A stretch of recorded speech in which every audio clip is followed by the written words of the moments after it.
अहमदाबाद के भयानक plane crash ने सबको डरा दिया है। रोज लाखों लोग हवाई जहाज में सफर करते हैं। लोग इस प्लेन क्रैश की भयानक तस्वीरों को देखकर हिल गए हैं। खुद पीएम मोदी ने कह दिया कि वो स्तब्ध हैं। प्रधानमंत्री नरेंद्र मोदी ने क्रैश साइट पर जाकर वहां का हाल भी देखा। तस्वीरें तो सबने देखी हैं। एयरपोर्ट से उड़ते ही प्लेन कैसे आग का गोला बन गया, फिर प्लेन कैसे एक मेडिकल कॉलेज की बिल्डिंग को चीरता हुआ उसमें धंस गया। इन भयानक तस्वीरों ने हवाई सफर करने वालों को दहशत में डाल दिया है, क्योंकि भारत में हर दिन 5 लाख से ज्यादा लोग हवाई सफर करते हैं। भारत में हर दिन 3100 से ज्यादा घरेलू फ्लाइट चलती हैं।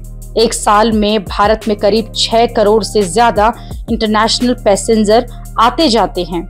ये बहुत बड़ा आंकड़ा है।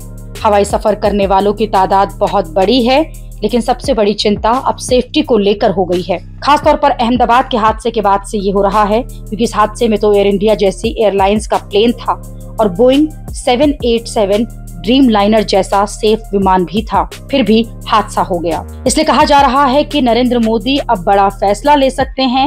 एनडीटीवी की एक रिपोर्ट के मुताबिक सूत्रों से पता चला है कि सरकार बोइंग विमानों को लेकर कदम उठा सकती है और बोइंग के जिस विमान के साथ अहमदाबाद में हादसा हुआ, उन विमानों को फिलहाल भारत में उड़ने से रोक भी लग सकती है। बोइंग के जिस 787 ड्रीम लाइनर विमान के साथ अहमदाबाद में हादसा हुआ, वो बोइंग 787 ड्रीम लाइनर भारत में एयर इंडिया और इंडिगो ऑपरेट करते हैं। एयर इंडिया के पास सबसे ज्यादा 34 बोइंग 787 विमान हैं।